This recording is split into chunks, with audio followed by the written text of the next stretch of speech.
हाँ प्रिय विद्यार्थियों, एनडीसी एजुकेशन प्लेटफार्म पर आपका एक बार फिर से स्वागत है। हम कक्षा 12 में जो भूगोल विशेष के 2 चैप्टर उनके बारे में अध्ययन कर चुके थे।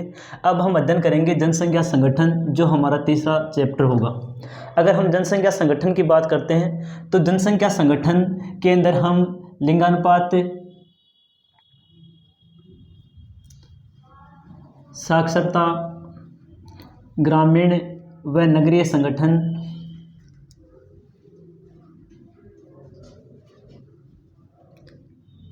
लिंगानुपात, साक्षरता, ग्रामीण व नगरीय संगठन, आयु वर्ग संरचना,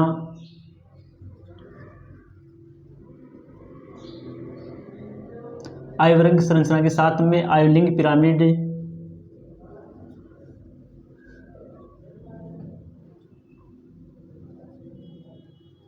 एवं व्यावसायिक संरचना के बारे में अध्ययन करेंगे।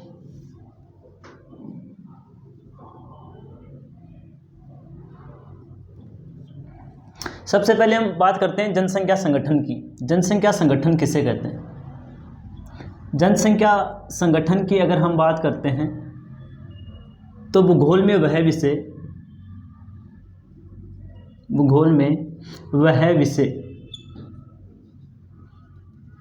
जिसमें लोगों की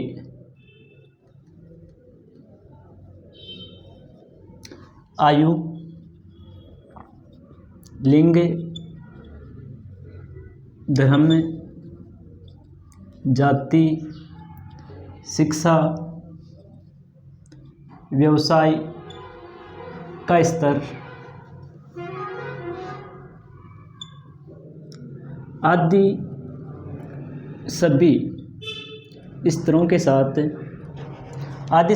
साथ जीवन प्रत्याशा के बारे में अध्ययन किया जाता है। आदि सभी स्तरों के साथ जीवन प्रत्याशा के बारे में अध्ययन किया जाता है। जीवन प्रत्याशा के बारे में अध्ययन किया जाता है।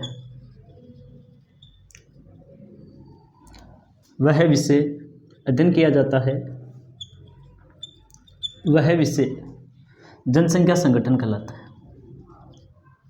वह विषय क्या कहलाता है? जनसंख्या संगठन कहलाता है।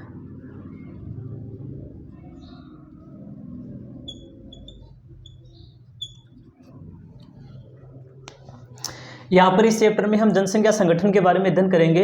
भूगोल विषय में वह विषय जिसमें लोगों की प्रमुख विशेषताओं का पृथक्करण के रूप में अध्ययन किया जाता है, जिसमें लोगों की आयु है, लिंग है, धर्म है, जाति है, शिक्षा, व्यवसाय का स्तर है, इसके अलावा जीवन प्रत्याशा है।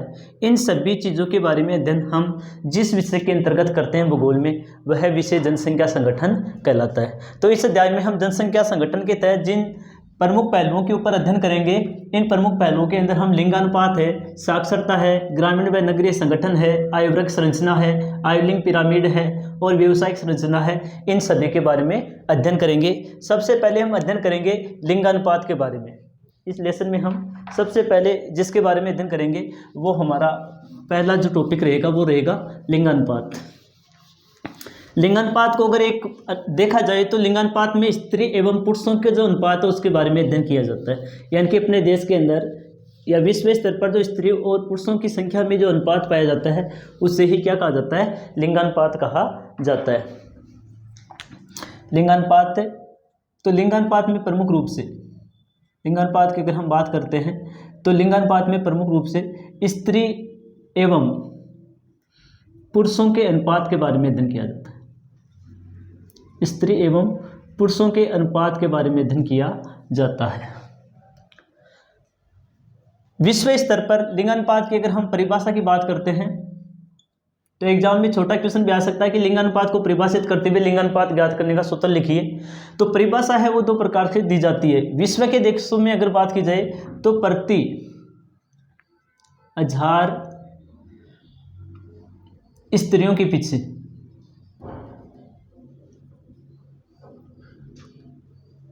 प्रति 1000 स्त्रियों के पीछे या प्रति 1000 स्त्रियों पर पुरुषों की संख्या को लिंगानुपात कहते हैं। पुरुषों की संख्या को लिंगानुपात कहते हैं।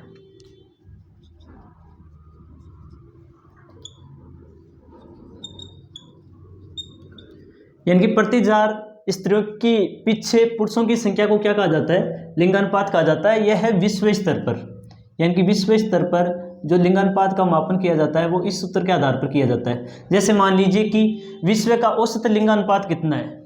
विश्व का औसत लिंगानुपात की अगर हम बात करेंगे तो आप लिंगानुपात में पाएंगे कि विश्व में औसत लिंगानुपात में हम क्या पाएंगे कि विश्व का जो औसत लिंगानुपात कितना है। अगर विश्व की औसत लिंगानुपात की अगर हम बात करते हैं तो 980 महिलाएं प्रति 1000 पुरुष है। 980 महिलाएं प्रति 1000 पुरुष।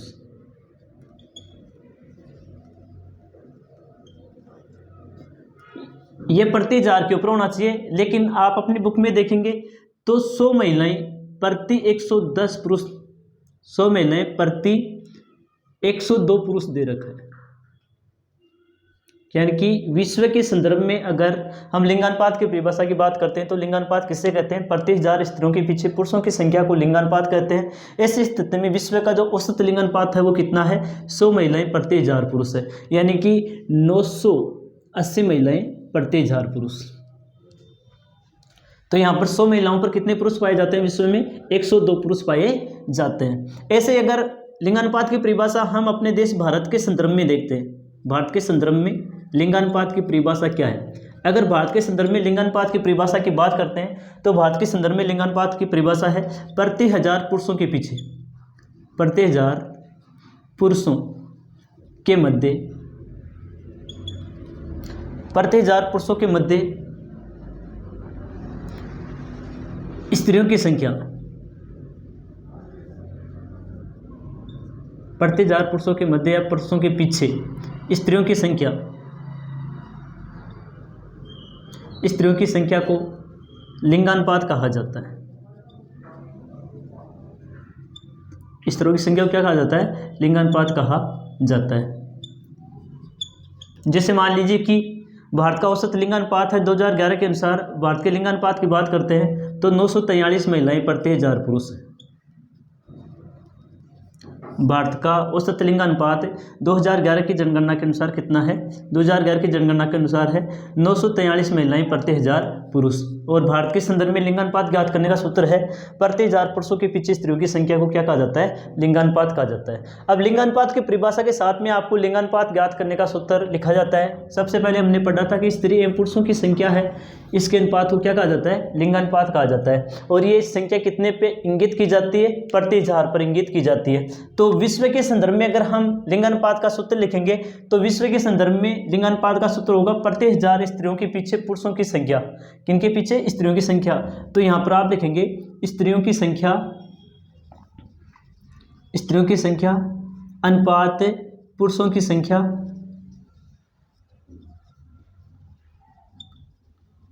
इंटू 1000, यानी कि प्रति 1000 स्त्रियों के पीछे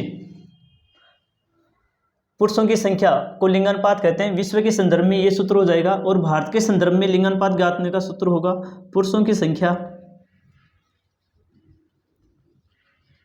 अनुपात स्त्रियों की संख्या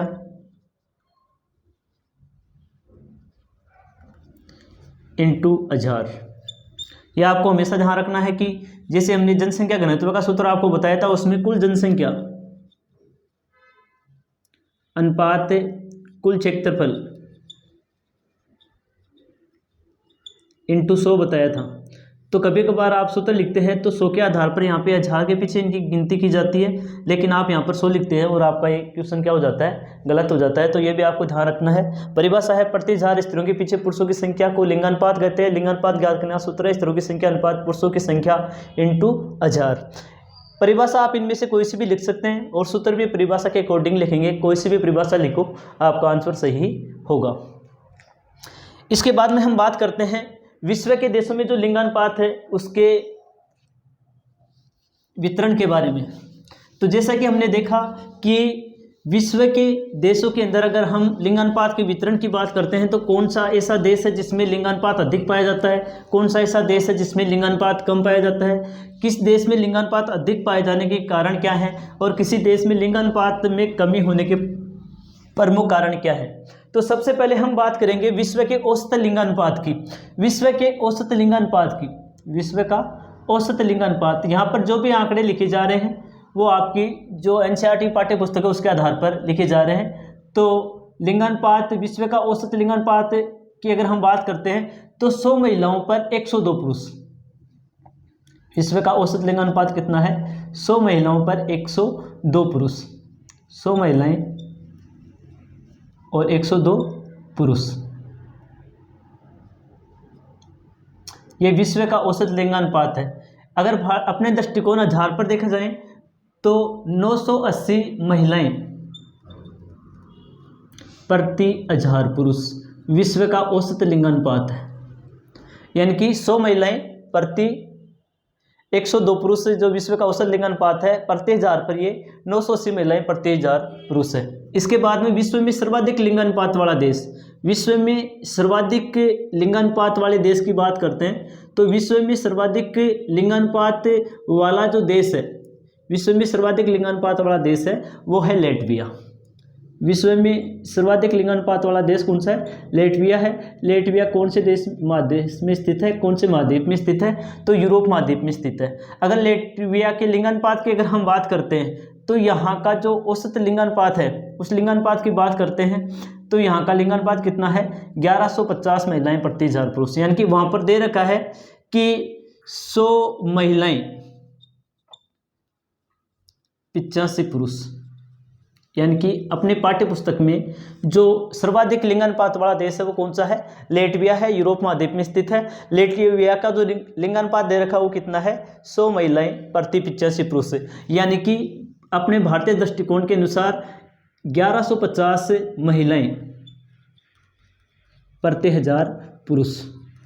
यानी कि विश्व में सर्वाधिक लिंगानुपात वाला देश है वो कौन सा देश है?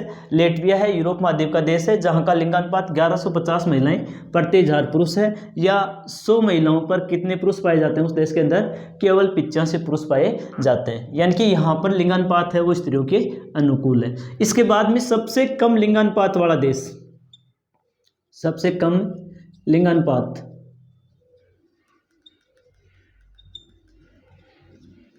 सबसे कम लिंगानुपात वाले देश की बात करते हैं तो विश्व में सबसे कम लिंगानुपात वाला देश है वो है संयुक्त अरब अमीरात।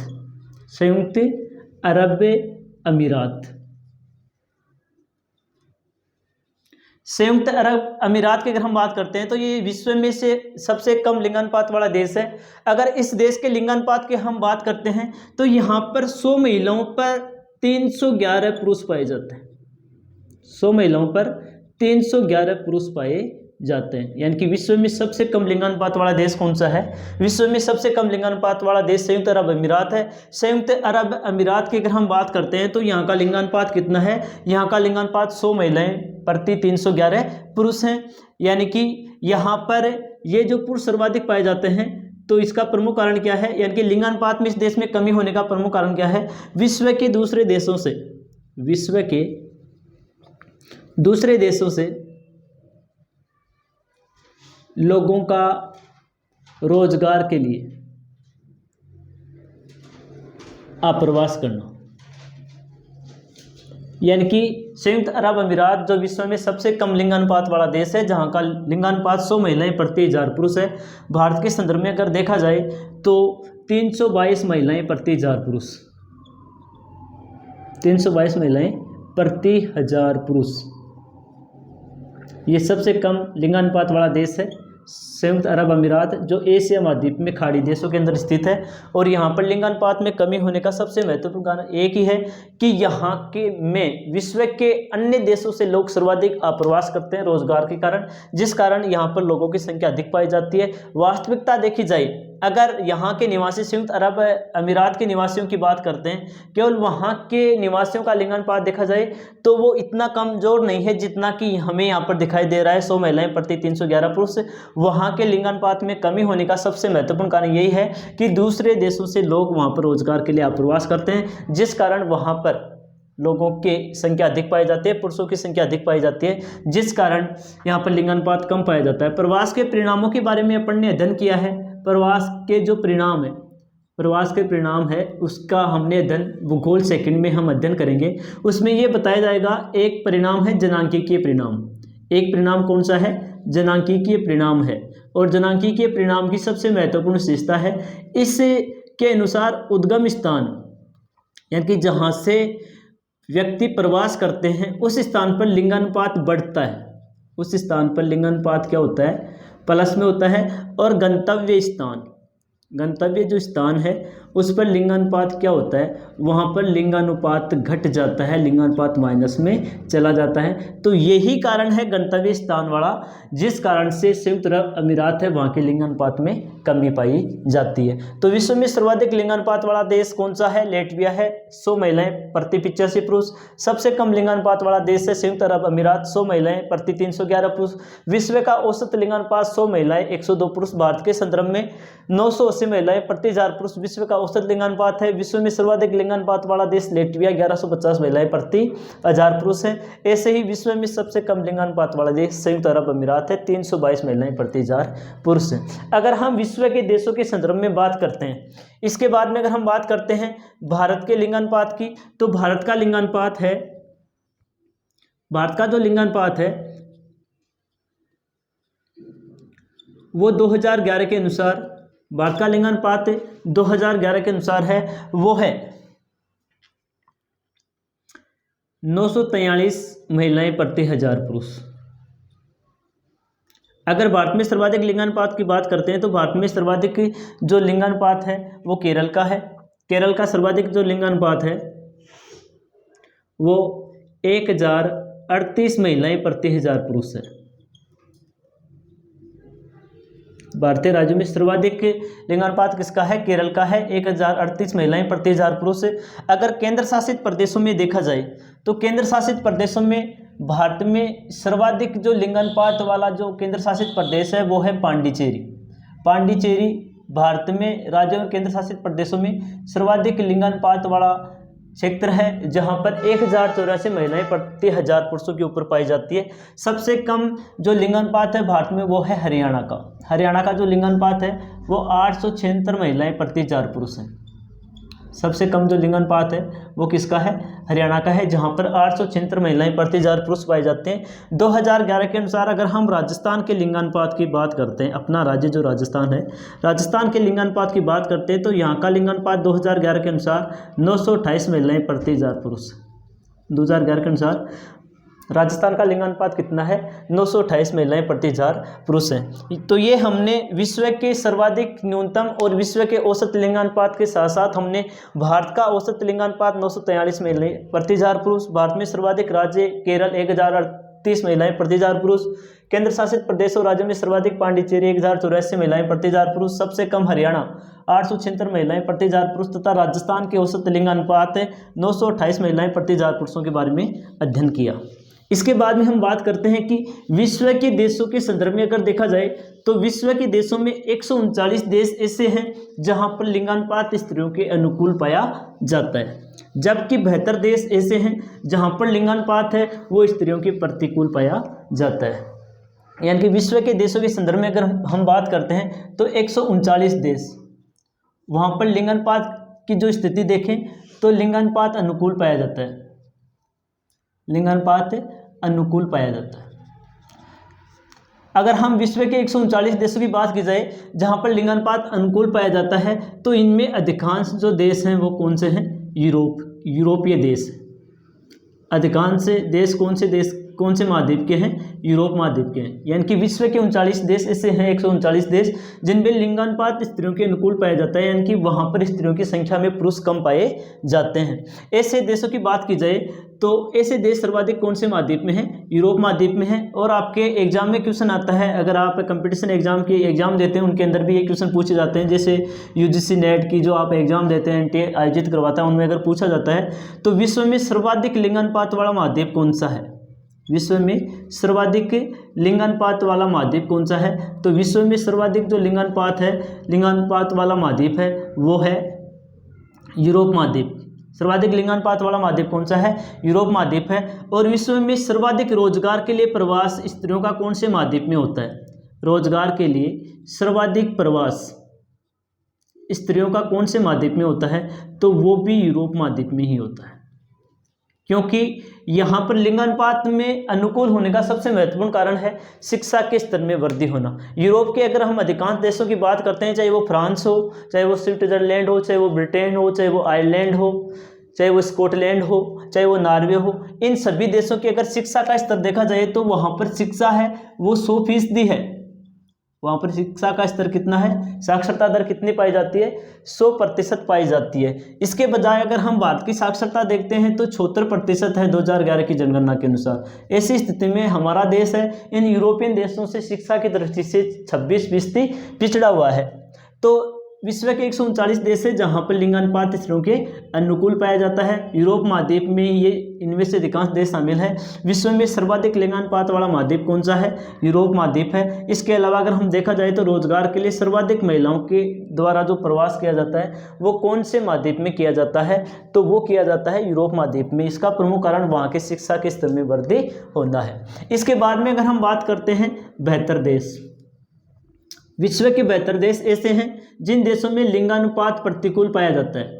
जहाँ पे लिंगानुपात क्या पाया जाता है, प्रतिकूल, यानी कि वहाँ पर पुरुषों की तुलना में स्त्रियों की संख्या काफ़ी कम पाई जाती है। विश्व के बेहतर देश ऐसे हैं जहाँ पर लिंगानुपात कैसा पाया जाता है, जहाँ पर लिंगानुपात प्रतिकूल पाया जाता है। और लिंगानुपात के प्रतिकूल पाए जाने का प्रमुख कारण क्या है, इसमें कौन से देशों को शामिल किया जाता है, इसमें लगभग अफ्रीका, एशिया, अफ्रीका और एशिया के उन देशों को शामिल किया जाता है जो उपनिवेश रहे हैं साम्राज्य शक्तियों के, यानी कि 15वीं से 20वीं सदी के मध्य में यूरोपियन शक्तियों के जो उपनिवेश रहे हैं, यूरोपियन जो साम्राज्य शक्तियां हैं, इन साम्राज्य शक्तियों के जो देश उपनिवेश रहे हैं उन देशों के अंदर लिंगानुपात है वो कम पाया जाता है। इन देशों के अंदर जैसे चीन है, भारत है, पाकिस्तान है, अफ्रीकन देश हैं,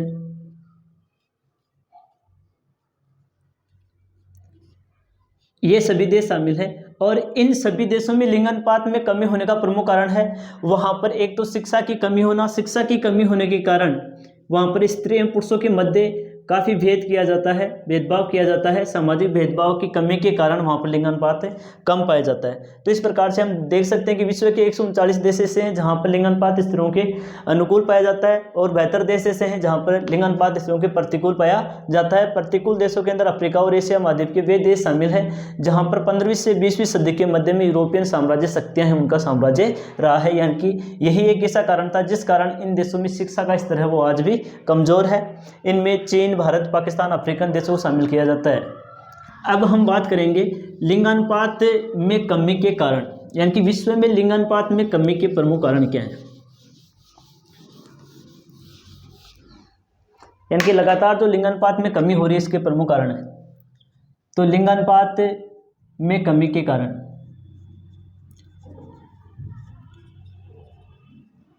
लिंगानुपात में कमी के अगर हम कारणों की बात करते हैं तो पहला सबसे महत्वपूर्ण कारण है शिक्षा की स्थिति कमजोर होना।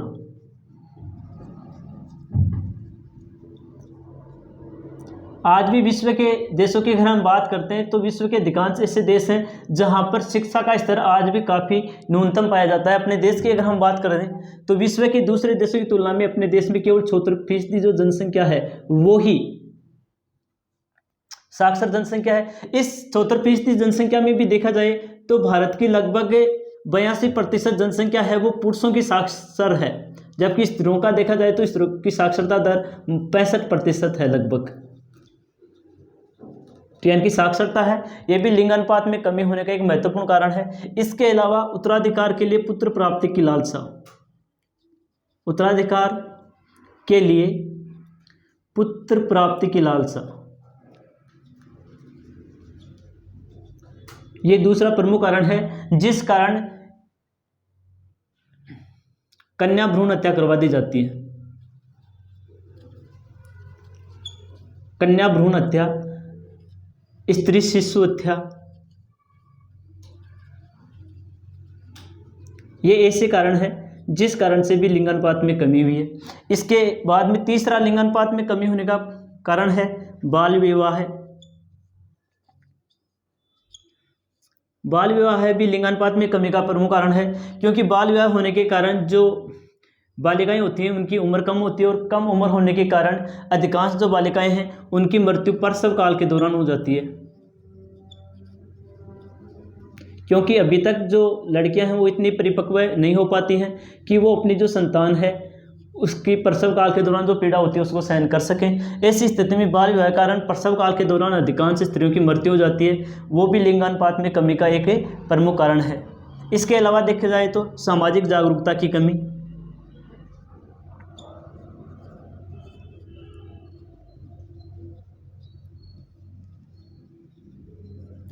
सामाजिक जागरूकता की कमी, तो एग्जाम में क्वेश्चन आता है कि लिंगानुपात में कमी के क्योंकि 2-3 कारण लिखिए, तो इनमें पहला सबसे महत्वपूर्ण कारण है शिक्षा की स्थिति कमजोर होना या अशिक्षा। दूसरा है उत्तराधिकार के लिए पुत्र प्राप्ति की लालसा। आज भी हमारा जो समाज है ये पितृ सत्तात्मक समाज है। ऐसी स्थिति में लड़की की जगह लड़कों को अधिक महत्व दिया जाता है, जिस कारण प्रसव काल के दौरान ही कन्या भ्रूण हत्या करवा दी जाती है, या स्त्री शिशु हत्या यानी कि बालिका की जन्म लेने के बाद में भी मृत्यु करवा दी जाती है। ये भी लिंगानुपात में कमी का प्रमुख कारण है। इसके अलावा बाल विवाह है, ये लिंगानुपात में कमी का प्रमुख कारण है, क्योंकि बाल विवाह में कम उम्र के अंदर जब लड़कियों की शादी हो जाती है तो इनमें से अधिकांश लड़कियों की जो मृत्यु है वो प्रसव काल के दौरान हो जाती है। इसके अलावा आज भी जो लिंगानुपात के प्रति सामाजिक जागरूकता है वो कम पाई जाती है। तो ये 4 प्रमुख कारण हैं जो विश्व में लिंगानुपात में कमी के प्रमुख कारण हैं। इसके बाद में अगर हम बात करते हैं तो लिंगानुपात में कमी को दूर कैसे किया जा सकता है, कुछ ऐसे उपाय जो लिंगानुपात में वृद्धि कर सकें।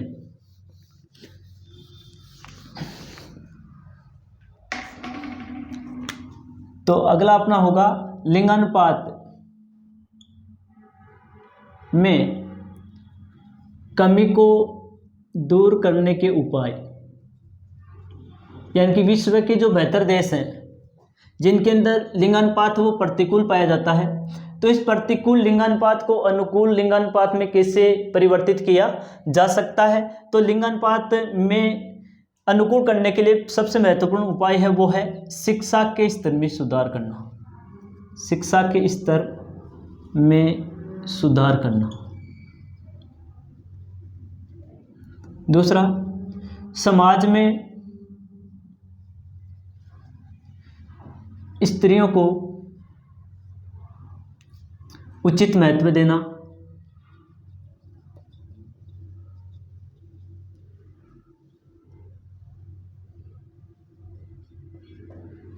तीसरा है परिवार नियोजन कार्यक्रमों का संचालन करके,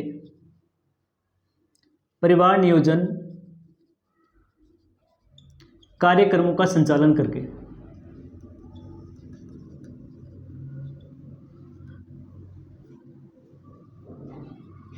जनता को जागरूक करना।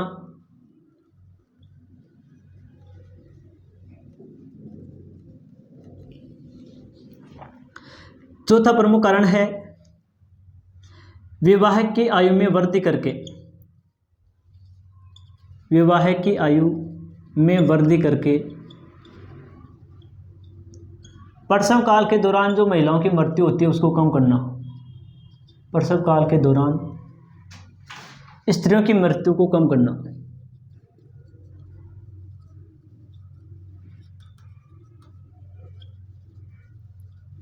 तो ये 4 प्रमुख कारण हैं जिनके कारण से हम लिंगानुपात में सुधार ला सकते हैं। एक तो शिक्षा के स्तर में वृद्धि करके, सुधार करके, ताकि आज भी अपन लोगों के मध्य जो एक धारणा चल रही है कि पुत्र ही सब कुछ होते हैं, ऐसा नहीं है। पुत्रों की तुलना में जो बेटियां हैं उनका भी अपना महत्व होता है और वही समाज को आगे की तरफ ले जाते हैं। बेटियों को मातृ शक्ति कहा जाता है। तो ऐसी स्थिति में उत्तराधिकार के लिए पुत्र प्राप्ति की लालसा है, उसकी जगह बेटियों को भी अधिक से अधिक महत्व देना चाहिए। समाज में स्त्रियों को उचित महत्व देना, यानी कि स्त्रियों के साथ में उचित महत्व देने से है कि जो प्रतिनिधि जो कार्य हैं, समाज के जो कार्य हैं, इनमें स्त्रियों को अधिक महत्व दिया जाना चाहिए। इसके अलावा परिवार नियोजन कार्यक्रमों का संचालन करके जनता को जागरूक करना कि परिवार के अंदर समाज में लड़कियों का भी उतना ही महत्व है जितना कि लड़कों का है। विवाह की आयु में वृद्धि करके भी हम लिंगानुपात में अनुकूल ला सकते हैं, क्योंकि जो प्रसव काल के दौरान स्त्रियों की जो मृत्यु होती है उसको हम इसके दौरान कम कर सकते हैं। इसके बाद में हम अध्ययन करेंगे आयु संरचना के बारे में इसके बाद में हम अध्ययन किसके बारे में करेंगे, आयु संरचना के बारे में अध्ययन करेंगे। तो इस टॉपिक में इससे पहले हमने जनसंख्या संगठन के बाद में विश्व में जो लिंगानुपात है, लिंगानुपात की परिभाषा, लिंगानुपात का ज्ञात करने का सूत्र, इसके अलावा विश्व के देशों में लिंगानुपात का जो स्तर था उसके बारे में अध्ययन किया। उसके बाद में लिंगानुपात में कमी के कारणों के बारे में अध्ययन किया।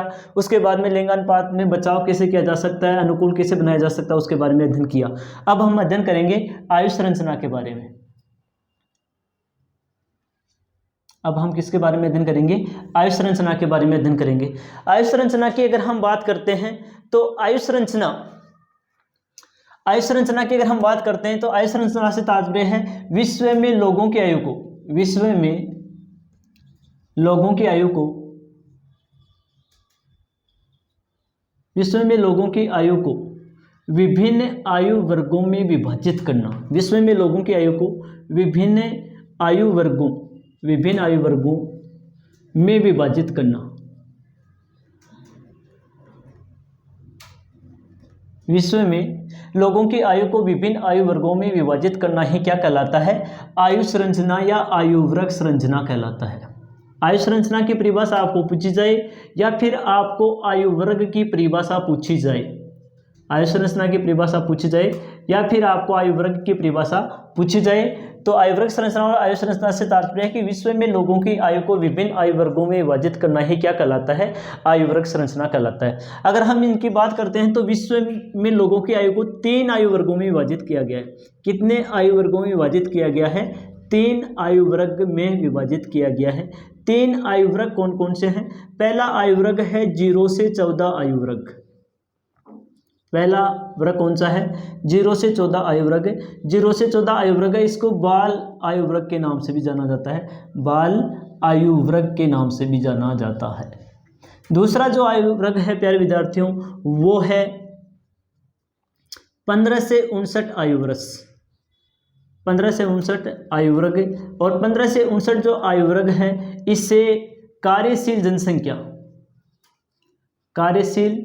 जनसंख्या या व्यावसायिक जनसंख्या के नाम से भी जाना जाता है, या व्यावसायिक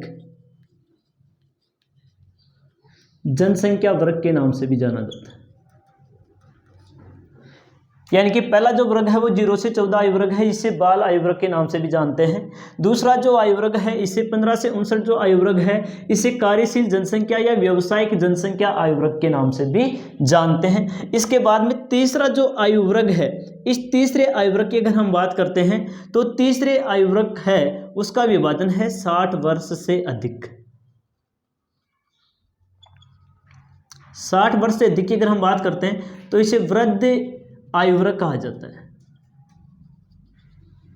इसे कौन सा आयु वर्ग कहा जाता है, इसे वृद्ध आयु वर्ग कहा जाता है। और वृद्ध आयु वर्ग की अगर हम बात करते हैं, वृद्ध आयु वर्ग की अगर हम बात करते हैं तो इसके अंदर यानी कि अपने परिवार के जो बड़े बुजुर्ग हैं इनको शामिल किया जाता है। अब देखो आयु वर्ग संरचना के आधार पर विश्व के लोगों की आयु को 3 आयु वर्गों में विभाजित किया गया है। एक 0 से 14 आयु वर्ग जिसे बाल वर्ग, दूसरा 15 से 59 आयु वर्ग जिसे कार्यशील जनसंख्या, और तीसरा 60 वर्ष से अधिक वाला आयु वर्ग। और 60 वर्ष से अधिक वाला जो आयु वर्ग है इसे किस नाम से जानते हैं, 60 वर्ष से अधिक आयु वर्ग वाला जो आयु वर्ग है इसे हम वृद्ध जनसंख्या के नाम से जानते हैं। अब सबसे महत्वपूर्ण हम बात करते हैं तो कार्यशील जनसंख्या और जो व्यावसायिक जनसंख्या है, कार्यशील जनसंख्या और व्यावसायिक जनसंख्या है, इस व्यावसायिक जनसंख्या में जिस आयु वर्ग को शामिल किया जाता है वो 15 से 59 आयु वर्ग है। और 15 से जो 59 आयु वर्ग है इसे कौन सी जनसंख्या कहा जाता है, कार्यशील जनसंख्या या व्यावसायिक जनसंख्या। यानी कि जितने भी प्रकार के कार्य किए जाते हैं वो सभी प्रकार के कार्य को संपन्न करने में किस आयु वर्ग का योगदान होता है, 15 से 59 आयु वर्ग का योगदान होता है, जिस कारण इसे कार्यशील जनसंख्या कहते हैं। इस जनसंख्या को व्यावसायिक जनसंख्या क्यों कहा जाता है, क्योंकि व्यवसाय से संबंधित जो भी कार्य किए जाते हैं यानी कि सेक्टर जिन्हें हम 3 भागों में बांटते हैं, चाहे वो प्राथमिक क्रियाकलाप हो, प्राथमिक क्रियाएं हो, या फिर वो द्वितीयक क्रियाएं हो, या फिर वो तृतीयक क्रियाएं हो, इन सभी क्रियाओं में जो भी कार्य करे जाते हैं श्रमिकों के रूप में वो सभी कार्य कौन से आयु वर्ग के द्वारा किए जाते हैं, 15 से 59 आयु वर्ग के द्वारा ही किए जाते हैं। आर्थिक क्रियाएं यानी कि धन की प्राप्ति के लिए जो भी कार्य किए जाते हैं या सभी प्रकार के कार्य जो संपन्न किए जाते हैं वो इसी आयु वर्ग के द्वारा किए जाते हैं, जिस कारण इस आयु वर्ग को कार्यशील जनसंख्या या व्यावसायिक जनसंख्या के नाम से हैं। और इसका आयु वर्ग 15 से 59 वर्ष होता है। इसके बाद में अगर हम बात करते हैं दो और आयु वर्ग हैं इसके अलावा, एक है 0 से 14 आयु वर्ग जिसे हम बाल वर्ग बोलते हैं, जिसे हम बाल वर्ग बोलते हैं। इसमें हम बच्चों को शामिल करते हैं जो शिक्षा प्राप्त करते हैं, जिनका प्रमुख कार्य शिक्षा प्राप्त करना होता है। और दूसरा जो आयु वर्ग है वो है 60 वर्ष से अधिक। दूसरा जो आयु वर्ग है वो कौन सा है? 60 वर्ष से अधिक। 60 वर्ष से अधिक आयु वर्ग की अगर हम बात करते हैं तो इसको हम वर्ध जनसंख्या बोलते हैं। 60 वर्ष से अधिक आयु वाली जो आयु वर्ग है इसको हम कौन सी जनसंख्या बोलते हैं? वर्ध जनसंख्या बोल सकते हैं। ऐसी स्थिति में 60 वर्ष के बाद में व्यक्ति की जो कार्य करने की जो क्षमता होती है वो कमजोर हो जाती है। ऐसी स्थिति में ये व्यक्ति हैं वो भी कार्य करना बंद कर देते हैं। ऐसी स्थिति में हम देखते हैं कि 0 से 14 आयु वर्ग और 60 वर्ष से अधिक जिसमें वर्ध जनसंख्या को शामिल करते हैं, इन लोगों के द्वारा ऐसे कार्य नहीं किए जाते जिनका उनके पारिवारिक जो आय है उसको बढ़ाने में योगदान होता है, बल्कि ये व्यक्ति अपने सभी कार्यों के संपादन के लिए, संचालन के लिए कौन से आयु वर्ग पर निर्भर करते हैं? 15 से 59 आयु वर्ग यानी कि कार्यशील जनसंख्या, व्यावसायिक जनसंख्या है, इस आयु वर्ग पर निर्भर करते हैं, जिस कारण इन आयु वर्गों को आश्रित जनसंख्या कहा जाता है। इन आयु वर्गों को कौन सी जनसंख्या कहा जाता है? आश्रित जनसंख्या कहा जाता है। यानी कि ये सभी जो दोनों आयु वर्ग हैं, 0 से 14 आयु वर्ग और 60 वर्ष से अधिक आयु वर्ग है, ये अपने सभी प्रकार के कार्यों के संचालन के लिए 15 से 59 जो आयु वर्ग है इसके ऊपर निर्भर करते हैं। तो कार्यशील जनसंख्या एवं आश्रित जनसंख्या में कौन सी जनसंख्या को, कौन से आयु वर्ग को शामिल किया जाता है? अगर आपके एग्जाम में क्वेश्चन आता है तो कार्यशील जनसंख्या में 15 से 59 आयु वर्ग को शामिल किया जाता है। और आश्रित जनसंख्या में कौन से आयु वर्ग को शामिल किया जाता है? आश्रित जनसंख्या में 0 से 14 वर्ष और 60 वर्ष से अधिक की आयु वाले क्षेत्रों को शामिल किया जाता है, यानी कि वर्ध जनसंख्या को शामिल किया जाता है। तो आपके एग्जाम में एक अलग क्वेश्चन भी आ सकता है कि आयु वर्ग संरचना से आप क्या समझते हैं, तथा विश्व में आयु वर्ग संरचना में आयु को किस प्रकार से लोगों को विभाजित किया जाता है। तो आयु वर्ग संरचना को परिभाषित करते हैं, विश्व में लोगों की आयु को विभिन्न आयु वर्गों में विभाजित करना ही क्या कहलाता है? आयु वर्ग संरचना कहलाता है। आयु वर्ग संरचना के आधार पर इन 3 आयु वर्गों में विभाजित किया गया है, 0 से 14 आयु वर्ग, 15 से 59 आयु वर्ग और 60 वर्ष से अधिक। पहले वाले वर्ग को बाल आयु वर्ग कहा जाता है और लास्ट वाले वर्ग को वर्ध आयु वर्ग कहा जाता है, जबकि 15 से 59 आयु वर्ग है इसको कार्यशील जनसंख्या या व्यावसायिक जनसंख्या कहा जाता है। अपने सभी कार्यों के लिए प्रथम जो आयु वर्ग है 0 से 14 आयु वर्ग जिसे बाल वर्ग कहा जाता है, और तृतीय जो आयु वर्ग है 60 वर्ष से अधिक जिसे वर्ध जनसंख्या कहा जाता है, ये सभी अपने कार्यों के लिए किस पर निर्भर हैं? 15 से 59 आयु वर्ग पर निर्भर हैं। ऐसी स्थिति में इस जनसंख्या को कौन सी जनसंख्या कहा जाता है? आश्रित जनसंख्या कहा जाता है। अब इसी के साथ में हम इस लेसन की जो अंतिम हेडिंग है उसके बारे में अध्ययन करेंगे, व्यावसायिक संरचना के बारे में अध्ययन करेंगे, क्योंकि व्यावसायिक संरचना है, व्यावसायिक संरचना का कार्य कौन से आयु वर्ग के द्वारा किया जाता है? व्यावसायिक संरचना का जो कार्य है वो 15 से 59 आयु वर्ग के द्वारा किया जाता है। तो यहाँ पर अब हम अध्ययन करेंगे व्यावसायिक संरचना के बारे में।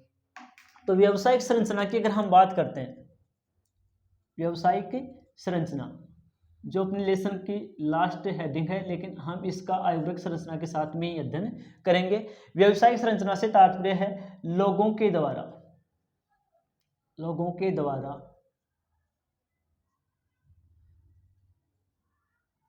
धन या आय की प्राप्ति के लिए किसी भी प्रकार का कार्य करना व्यवसाय कहलाता है। लोगों के द्वारा धन या आय की प्राप्ति के लिए किसी भी प्रकार का कार्य करना क्या कहलाता है? व्यवसाय कहलाता है। तथा व्यावसायिक संरचना से तात्पर्य है, यानी कि ये कार्य है ये 15 से 59 आयु वर्ग के द्वारा किया जाता है। ये जो कार्य किए जाते हैं धन या आय की प्राप्ति के जो भी कार्य किए जाते हैं ये कौन से आयु वर्ग के द्वारा किए जाते हैं? 15 से 59 आयु वर्ग के द्वारा किए जाते हैं। और इसलिए 15 से 59 आयु वर्ग है इसको व्यावसायिक जनसंख्या कहा जाता है। इसको कैसी जनसंख्या कहा जाता है? व्यावसायिक जनसंख्या कहा जाता है। तो व्यावसायिक संरचना के अंदर हम इसी चीज के बारे में अध्ययन करेंगे कि व्यावसायिक जनसंख्या कौन सी जनसंख्या को कहा जाता है तथा इसके द्वारा प्रमुख रूप से कौन से कार्य किए जाते हैं। तो आय या धन की प्राप्ति के लिए कार्य करने वाली जो जनसंख्या है उसको हम व्यावसायिक जनसंख्या बोलते हैं, तथा व्यावसायिक जनसंख्या में जो आयु वर्ग है उसको कौन सा आयु वर्ग कहा जाता है? 15 से 59 आयु वर्ग कहा जाता है। अब ये जो व्यावसायिक जनसंख्या है इस व्यावसायिक जनसंख्या के द्वारा किए जाने वाले प्रमुख कार्यों की अगर हम बात करते हैं तो इन कार्यों में जैसे कृषि है, दुग्ध उत्पादन है, पशुपालन, पशुपालन के अलावा जैसे खनन है, मत्स्य पालन, मुर्गी पालन, औद्योगिक कार्य, व्यापार, वाणिज्य, बैंकिंग, संचार, परिवहन, अनुसंधान, अन्वेषण आदि कार्य। तो यानी कि कार्यशील जनसंख्या की अगर हम बात करते हैं, व्यवसायिक संरचना की बात करते हैं, तो व्यवसायिक संरचना में ये शामिल किया जाता है कि जो 15 से 59 आयु वर्ग है, इस आयु वर्ग के द्वारा ये जो कार्यशील जनसंख्या है जिसे हम व्यवसायिक जनसंख्या बोलते हैं, इस जनसंख्या के द्वारा प्रमुख रूप से कौन से कार्य किए जाते हैं। तो इन जनसंख्या के द्वारा जो प्रमुख कार्य किए जाते हैं इसमें जैसे कृषि कार्य है, दुग्ध उत्पादन है, पशुपालन है, खनन कार्य है, मत्स्य पालन है, मुर्गी पालन है, औद्योगिक कार्य है, व्यापार है, वाणिज्य है, बैंकिंग है, संचार, परिवहन, अनुसंधान एवं अन्वेषण से संबंधित जो कार्य किए जाते हैं, ये सभी कार्य कौन से आयु वर्ग के द्वारा किए जाते हैं, ये 15 से 59 आयु वर्ग के द्वारा किए जाते हैं। अगर हम बात करते हैं तो इस व्यवसायिक जनसंख्या के द्वारा किए जाने वाले ये जो कार्य हैं, इन कार्यों को प्रमुख रूप से 4 क्रियाओं में विभाजित किया जाता है। व्यवसायिक जनसंख्या के द्वारा किए जाने वाले ये जो कार्य हैं, इन कार्यों को कितनी क्रियाओं में शामिल किया जाता है, इन कार्यों को प्रमुख रूप से 4 क्रियाओं में शामिल किया जाता है। व्यवसायिक जनसंख्या 15 से 59 आयु वर्ग के द्वारा किए जाने वाले सभी कार्यों को उनके स्तर के आधार पर 4 भागों में विभाजित किया गया है। इनमें सबसे पहला जो क्रियाकलाप है 4 भागों में विभाजित किया गया है। इसमें पहली जो क्रियाएं हैं वो है प्राथमिक क्रियाएं। पहली क्रियाएं कौन सी हैं? प्राथमिक क्रियाएं। प्राथमिक जो क्रियाएं हैं, प्राथमिक क्रियाओं की अगर हम बात करते हैं तो प्राथमिक क्रियाओं में जो कार्य किए जाते हैं इनमें है जैसे कृषि है, पशुपालन, दुग्ध उत्पादन, आखेट, भोजन संग्रह, खनन आदि। यानी कि प्राथमिक व्यवसाय संरचना के द्वारा किए जाने वाले कार्यों को 4 क्रियाओं में शामिल किया गया था। तो प्राथमिक जो क्रियाएं हैं इनमें कृषि है, पशुपालन है, दुग्ध उत्पादन है, आखेट है, भोजन संग्रह है, खनन है, मत्स्य पालन है आदि को शामिल किया जाता है। इसके बाद में 2 नंबर पे है द्वितीय क्रियाएं।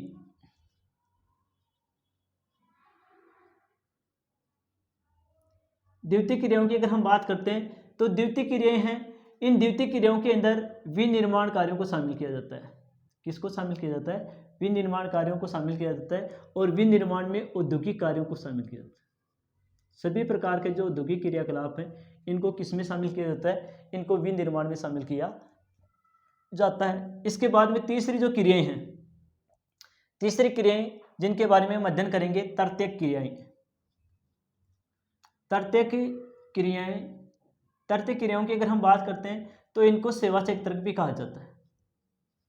यानी कि ये सभी जो क्रियाएं होती हैं वो सेवा क्षेत्र से संबंधित क्रियाएं होती हैं। सेवा क्षेत्र की क्रियाओं में जिन क्रियाओं को शामिल किया जाता है इसमें व्यापार, वाणिज्य, बैंकिंग, इसमें व्यापार, वाणिज्य, बैंकिंग, संचार, परिवहन आदि क्रियाओं को शामिल किया जाता है। इसके बाद में चौथी जो क्रियाएं हैं वो है चतुर्थ क्रियाकलाप। चतुर्थ क्रियाएं, चतुर्थ क्रियाओं की अगर हम बात करते हैं तो चतुर्थ क्रियाएं हैं, इनमें अनुसंधान कार्य एवं अन्वेषण को शामिल किया जाता है। अनुसंधान कार्य एवं अन्वेषण को शामिल किया जाता है। एवं किसको शामिल किया जाता है? अन्वेषण को शामिल किया जाता है। यानी कि व्यवसायिक संरचना के द्वारा किए जाने वाले जो कार्य हैं इन कार्यों को, इस आयु वर्ग के कार्यों को 4 क्रियाओं में विभाजित किया जाता है। जिसमें पहली है प्राथमिक क्रियाएं जिनमें कृषि, पशुपालन, दुग्ध उत्पादन, आखेट, भोजन संग्रह, खनन, मत्स्य पालन आदि को शामिल किया जाता है। दूसरी क्रियाएं हैं विनिर्माण एवं औद्योगिक। तर्तक जो क्रियाएं इन्हें सेवा क्षेत्र में शामिल किया जाता है जिसमें व्यापार, वाणिज्य, बैंकिंग, संचार, परिवहन आदि को शामिल किया जाता है। इसके अलावा चतुर्थ क्रियाएं हैं, चतुर्थ क्रियाओं के अंदर अनुसंधान कार्य एवं अन्वेषण को शामिल किया जाता है। अगर हम विश्व के देशों की बात करते हैं तो यूरोप महाद्वीप के देश,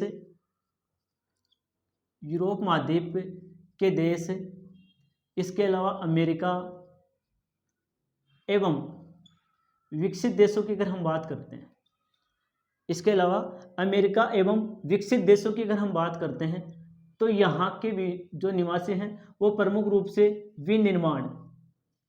विनिर्माण एवं सेवा क्षेत्र में प्रमुख रूप से कार्य करते हैं। सेवा क्षेत्र यानी कि यहाँ के निवासी प्रमुख रूप से द्वितीयक तृतीयक व्यवसाय है, इनमें सर्वाधिक कार्य करते हैं। जबकि एशिया एवं अफ्रीका महाद्वीप के जो देश हैं, एशिया एवं अफ्रीका महाद्वीप के जो देश हैं, अफ्रीका महाद्वीप देश, इन देशों की अगर हम बात करते हैं तो यहाँ की जनसंख्या है वो प्राथमिक कार्यों में सर्वाधिक कार्य करती है। प्राथमिक क्षेत्र के जो कार्य हैं इनमें सर्वाधिक संलग्न है। तो ऐसी स्थिति में व्यवसायिक संरचना के आधार पर देखा जाए तो विश्व के ऐसे कौन से देश हैं जहां पर सेवा क्षेत्र के या विनिर्माण के कार्यों में सर्वाधिक लोग कार्यरत हैं?